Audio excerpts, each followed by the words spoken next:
kita nato nga ang umong sa Dios sa iyang pamatigayon mao gyud ang pagdala og daghang mga anak kadto sa himay. Murag gabi ako igsoon kay explain kalapog sa tulo sang Dios. Walay laing tumong sa lisod kay nato impon ang tulo sang Dios. Pero pinaagi sa atong pagsinati o pagpahimlos, mabati nato ang atong Diyos tulusan. Dahil ko na Ginoo, kay ang tumong diay sa iyang pamatigayon, mao nga mahimog yun siyang espiritu at taghatag sa kinabuhi. Aron mapaabot nato ang mga taong makasasala. Usa dili kamay buta na ang Diyos nga balaan o kitang taong makasasala, ihimo niya ang anak. Ang kahigayan na iyan na diyan, dili gamay nga butang mga igsoon.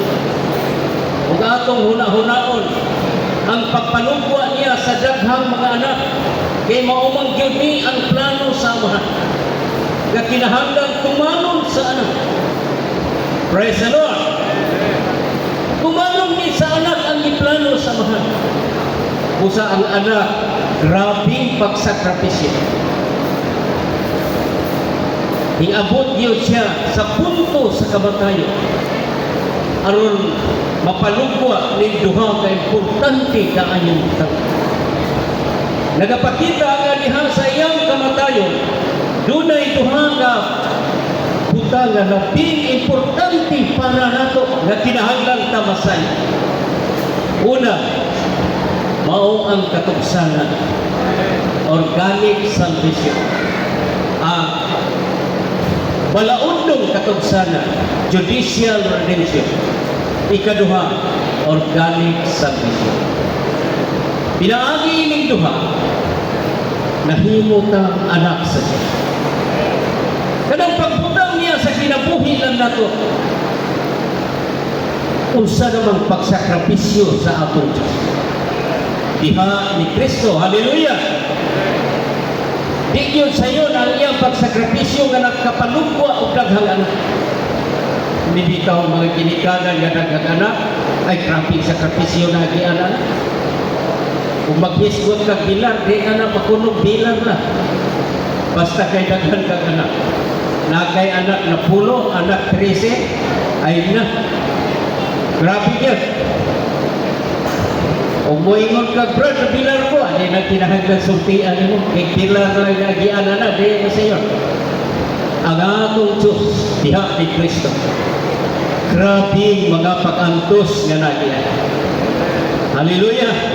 Munang kita nga mga anak sa Diyos, kung kay giplano man sa amahan, nga makabaton og daghang mga anak, aron daghan yung mga anak nga madala niya ngadto sa himaya. Usa sa basahon sa ibuhanon, makita nato dinhi nga ang tumong sa Dios makabaton yung hiniusang mga anak nga magpadayag sa Dios. Usa kita mga hiniusang mga anak nga magpadayag sa Dios ay muaki kita mga pag-antos. Praise the Lord. Di kita matingala nganong masugat na ito mga pag-antos.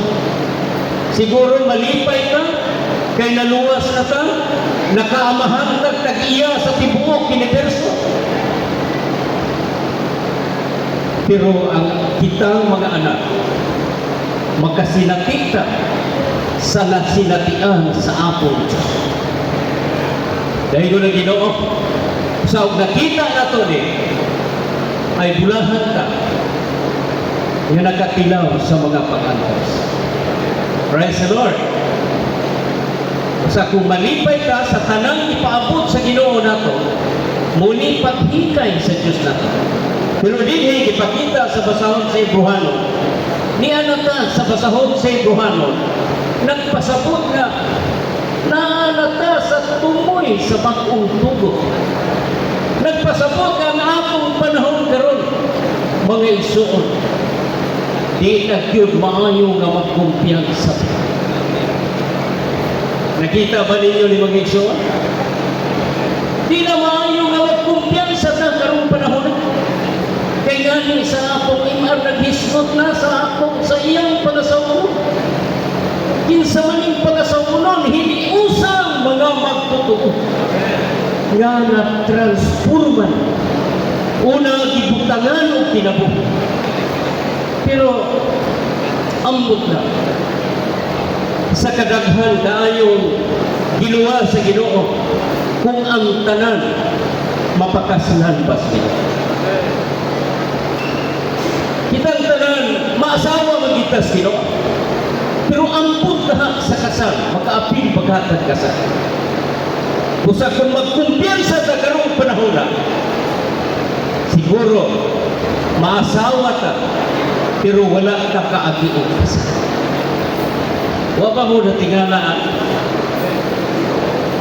Muna nga itong igsoon kanina na mensahe, kung nga natin tayo mga pag-antos. Praise the Lord. Diba sa atong imar, ang atong yang hinikukma, sama sa nating kambing o nating puso nga naa sa kabukiran. Dayon ang andoy nga makadungog sa tingog sa iyang hinikukma. Nagpasabot nga karong panahon na, uyab ta sa atong Ginoo. Uyab ta sa atong Ginoo mga igsoon. Kining mga minyo din halos magkitira ka sinabi usay uyab. Sa una, wala ng uyab. Mga tigulang sa una nga, trato naman. Trato. Wala yung uyab. Pero sa pinatan o uyab, nagpasabot nga doon na yung relasyon ang uyab. Pero maibog lang ka, ayaw pa na yung relasyon. Pero musulti na ka sa inyong debate, o niya, nadala siya sa inyong pagpamulo, mutuo na siyang pagpamulo, ay mauyab na nito.